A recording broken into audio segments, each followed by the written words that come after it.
I know I've been doing donuts lately, but I decided to change things up a little bit. Why don't we go for something more sugary and butter-laden? How about cinnamon rolls? Now, who does not love cinnamon rolls?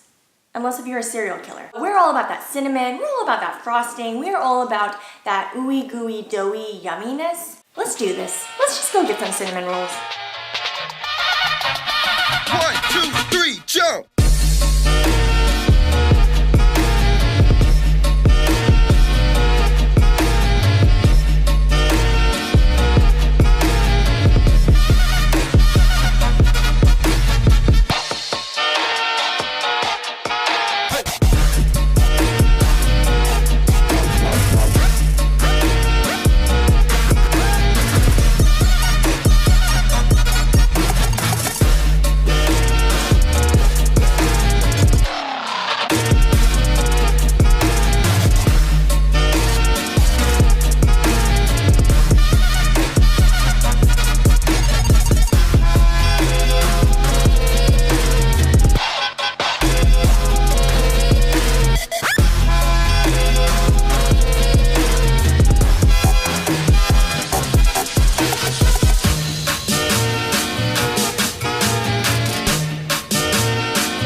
Wow.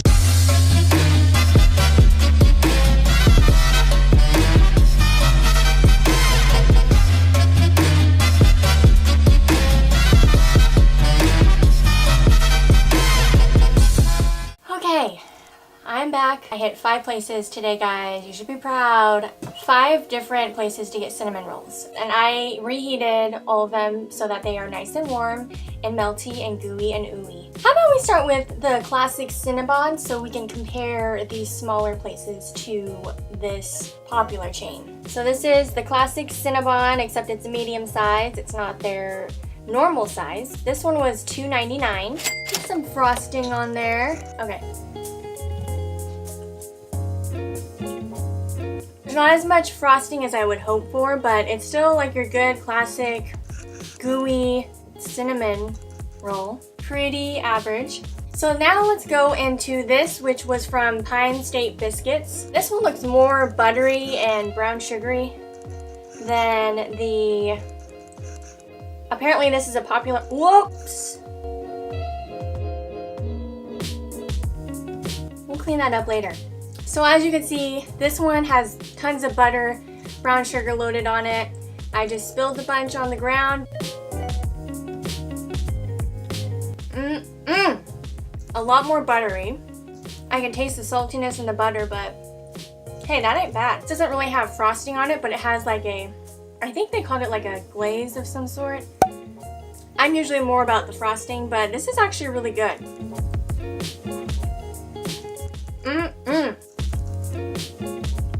And this was $5. Let's go on to the Fleur de Lis.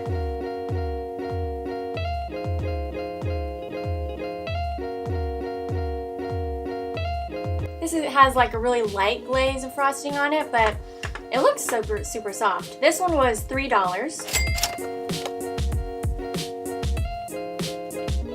Let's go into the inner part because that's the best part. Get more of that ooey gooiness. So this is definitely a fluffier dough.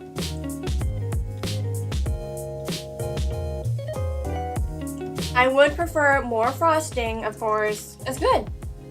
Not too sweet. Nice light powdered sugar glaze. Great Harvest.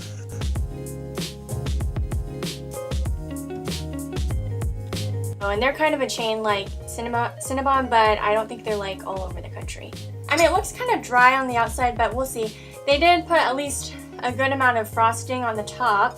They asked me, they said, do you want one with raisins or without? Of course, no raisins. Who wants raisins in their cinnamon rolls? And then they asked me, with frosting or without? I was offended, guys. I was so offended. What do you think? It's a cinnamon roll. I'm gonna do this corner because it looks more butter-laden.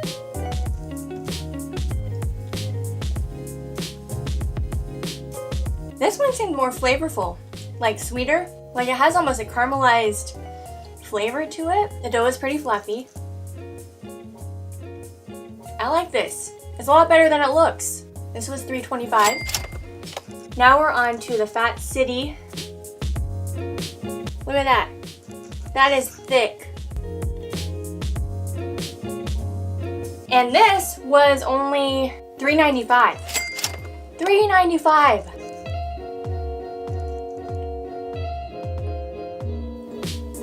I'm gonna go inside the middle, the center, where it's the best part. I would say that it could use more butter and brown sugar in the center. It's probably more bread than filling and frosting, so. Number 5, I would say, sadly, I think it's the Fat City Cafe. It was more bready than the sweetness that I love about cinnamon rolls. Okay, number 4, I would say is fleur-de-lis. It was good. There could have been more frosting. The dough could have been sweeter. It was fluffy, so they got that. So that's number 4. Number 3, Cinnabon. It's your average standard cinnamon roll. Not enough frosting again. Number 2 would have to be Pine State biscuits. This one was loaded with brown sugar and butter. It was loaded with glaze, so that's where you won me over. Number 1, Great Harvest. Has the best flavor, a good amount of frosting. Most of these don't really have frosting. They've got a really light glaze. It's sweet, got enough butter, brown sugar in the spirals, and only $3.25, guys. So that about does it for this amazing cinnamon roll adventure. If you know a place in Portland, Oregon that I haven't hit for cinnamon rolls, let me know. I hope you enjoyed.